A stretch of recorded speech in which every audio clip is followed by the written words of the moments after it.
I love sad music, but like sad music makes me feel good. I love trying to like color within those lines with my writing and with soundscapes that I'm building and playing for people.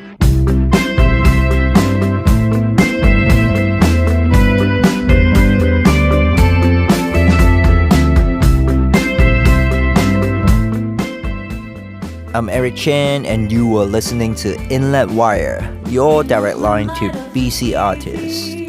In this episode is Vancouver artist Jody Glenham.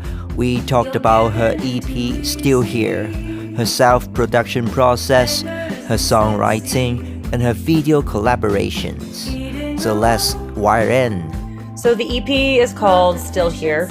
It is a reflection on just still being present as an artist, as a human being, post-pandemic. There's definitely times in the last few years that I wasn't sure if I was going to continue gunning for making music. You know, I will always be a musical person, but I wasn't really sure where my focus was going to land. I'm really happy that it landed somewhere where I started writing music again. And I wrote a couple of songs really close to each other. It was the catalyst to like kick off. I was like, oh, you know what? Like, I feel like now is the time to record again. Still Here is just kind of that. It's a bit of a commentary on like being a woman in the music industry. I feel like the music industry is so focused on youth and productivity. It's just kind of that whole like, hey, guess what, guys? Like, I'm still doing this. Like, I'm still here. And so the subject matter of a lot of the songs on the EP touch on different aspects of that. Love deficiency syndrome. Love deficiency syndrome. Love deficiency syndrome. Love deficiency syndrome.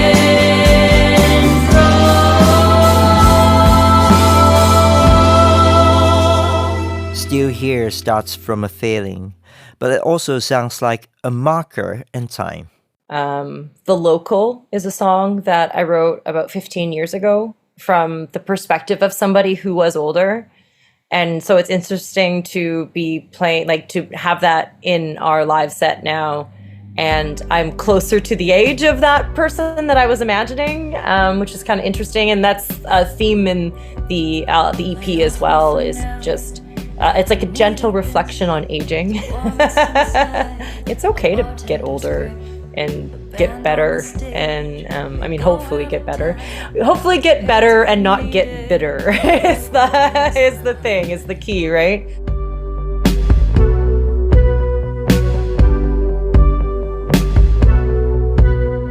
Lay off me from now, I did not forget. I once dreamt something much different than this. Illusions so grand, dilute with time.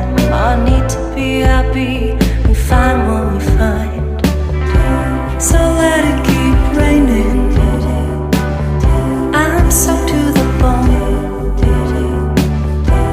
As long as there's people, we'll keep building home. The next part is where the EP starts taking shape, not just as songs, but as a collection. I produced this EP myself, and so that in itself was a learning curve with especially just like time management and like when you're setting all your own deadlines, like sometimes like if you're not really on top of that, it can take a longer time. Understanding how time works these days is like mind-blowing. Like, I don't know what happened, but I feel like time really became elastic. Like, it can feel very long or it can feel very short in a different way than I've ever experienced. Like, the pandemic feels like it went by in like a blink of an eye, but also it did not. So build it. As long as there's people.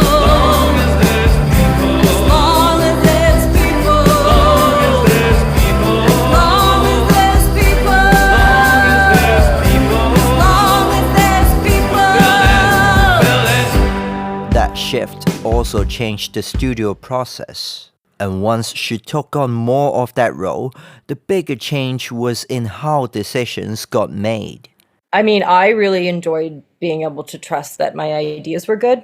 I always find I am skirting that line between wanting to be collaborative and encouraging collaboration, but then having my own opinions and my own taste and that sort of thing. And so really getting a chance to like exercise that in a way where like I was the one steering the ship, opening up space for those ideas, but then recognizing when that like navigation like needed like a strong hand, be like, okay, let's get back to this idea. Let's make sure that oh, it sounds cool when we play it faster, but I really feel like this is the right tempo, or whatever those really specific things come down to being. There were a few moments where I got to speak up in that way, and it really landed, and I'm really glad. I mean, I did create that space for myself, that opportunity for myself, but I'm really lucky to be working with the musicians that I work with, who also are very giving in what they were on board. They're like, okay, well, let's try that again. And like the mutual trust we had in that, I think was really cool. And like a fine wine, I'm using this time to make my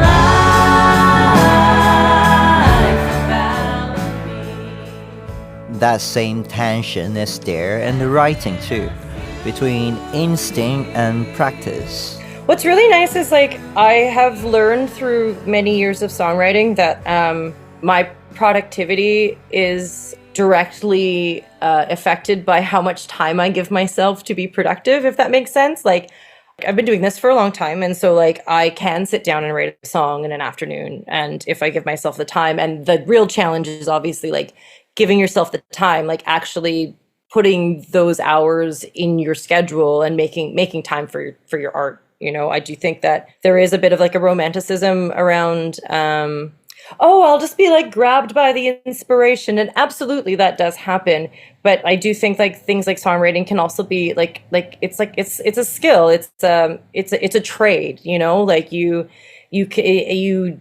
need to sit down and you need to workshop that. You need to build those muscles just so that it can flow and you can trust that you have good ideas. And it's an interesting space to exist within. Then our conversation shifts into the visual side and the kind of collaboration that helps that world come together. I've been really lucky to be working with the same director for most of the videos for Still Here. Wayne Morehart. I found him through my friend and the gentleman that has drummed for me for a long time, Adam Fink. He plays in a band called Actors, and he also plays in Leathers. And so Wayne did a Leathers video that was the art direction really captured my eye, and I reached out to him. And we just had a few discussions and quickly discovered that, like, you know, we both loved David Lynch, and like, he works really fast, which I really appreciate. He's just such a natural. When we made the video for The Local, pretty sure like we came up with the idea together, and then like while we were shooting, like he'd like film one take and be like, okay, got it, moved on, instead of being like, you know, like, and it just worked. I loved how fast he shot, and I think he gets some like really human aspects out of his work. And then he's just got a good eye. He's got good style, and really cool to see him make decisions so fast. It's really nice to have someone who's like good and trusts their instincts, and like, yeah, it's really cool. We'll leave a doorway in for the first time listeners. If someone was hearing me for the first time, I think Overtime is a really good representation of all the things that I love about music and that I try to emulate through my music. Is just kind of, it's it's a song that I hope by the end people do find like the hopefulness in it. I do like I love sad music, but like sad music makes me feel good. So it's definitely like I love trying to like color within those lines with my writing and with the soundscapes that I'm building and playing for people.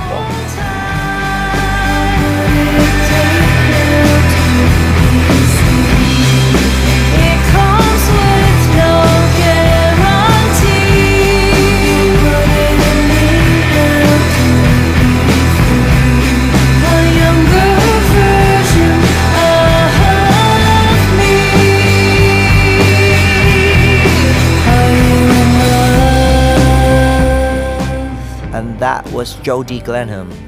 I'm Eric Chan, and you've been listening to Inlet Wire, your direct line to BC artists.